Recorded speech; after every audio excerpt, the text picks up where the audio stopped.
দয়া করে মুকুটমণিকে কেউ ভোট দেবেন না, তবে আমার মতোই আপনাদেরও ঠকতে হবে, বলছেন মুকুটমণির স্ত্রী। ভোট প্রচার শেষ লগ্নে বামসার রানাঘাট বিজেপির তৃণমূল প্রার্থী মুকুটমণি অধিকারীর স্ত্রী মিঠুন চক্রবর্তীর হাত ধরে বিজেপিতে যোগ দিলেন আজ তাহেরপুরের সভায়। নদিয়ার রানাঘাটে ভোট আগামী 13 তারিখ, আর সেই ভোটের প্রচার আজ শেষ।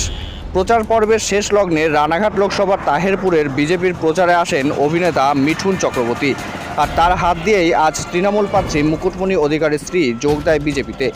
এদিন বিজেপিতে যোগ দিয়ে তিনি জানান, গত বছর মুকুটমণির সাথে বিয়ে হয়েছিল রেজিস্ট্রি করে। তারপর থেকে বহুবার মুকুটমণি এবং তার পরিবার গিয়েছিল আমার বাড়িতে। মুকুটমণি সম্পূর্ণ তার নিজের উৎসাহে বিয়ে করেছিলেন। বারবার আমাকে বিয়ে করার উৎসাহ দেখিয়ে আমার বাড়িতেও গিয়েছিলেন। রেজিস্ট্রির পর থেকে আমার সাথে আর কোনো যোগাযোগ রাখেননি তিনি। আমাকে পুরোপুরি ঠকিয়েছেন। দয়া করে মুকুটমণিকে কেউ ভোট দেবেন না, তবে আমার মতোই ঠকতে হবে আপনাদেরকেও।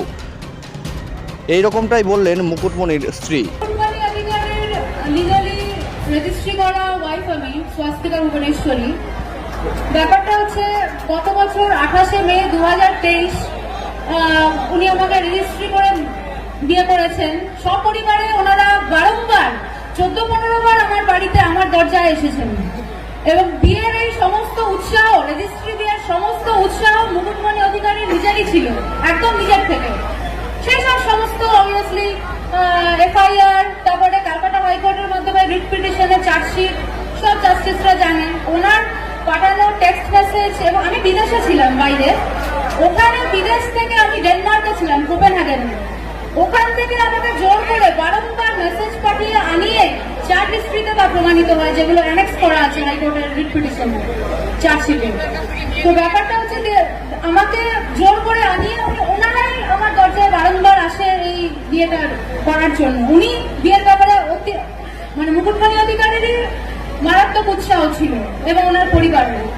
তো তারপরে রেজিস্ট্রি ম্যারেজ হওয়ার পরে 28শে মে 2023 উনি রেজিস্ট্রি ম্যারেজ হয়ে গেলেন, এবং সেই যে চলে গেলেন ছেড়ে, সেই যে চলে গেলেন, বাস একেবারেই লাপাতা, মানে বেপাত্তা।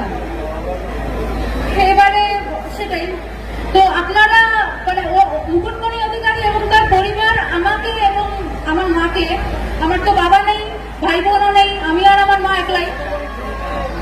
হ্যাঁ, তো আমাদেরকে পুরোপুরি ঠকিয়েছে। আমার এই মানে খুবই বিনম্র অনুরোধ যে আপনারা কেউ মুকুটমণি অধিকারীকে দয়া করে কোনো ভোট দেবেন না, আমার একদমই ভোট দেবেন না। তাহলে আপনাদেরও কিন্তু ঠকতে হবে, আমারই মতন ঠকতে হবে, ঠিক এরকম ভাবেই ঠকতে হবে। আর আপনারা আমাদের এই জনদরদি, মানব দরদি, আমার এই আঙ্কল জগন্নাথ সরকার আঙ্কল, এনাকে বিপুল ভোটে পদ্মফুল চিহ্নে ভোট দিয়ে আপনারা বিপুল ভোটে জয়যুক্ত করুন, বিপুল ব্যবধানে।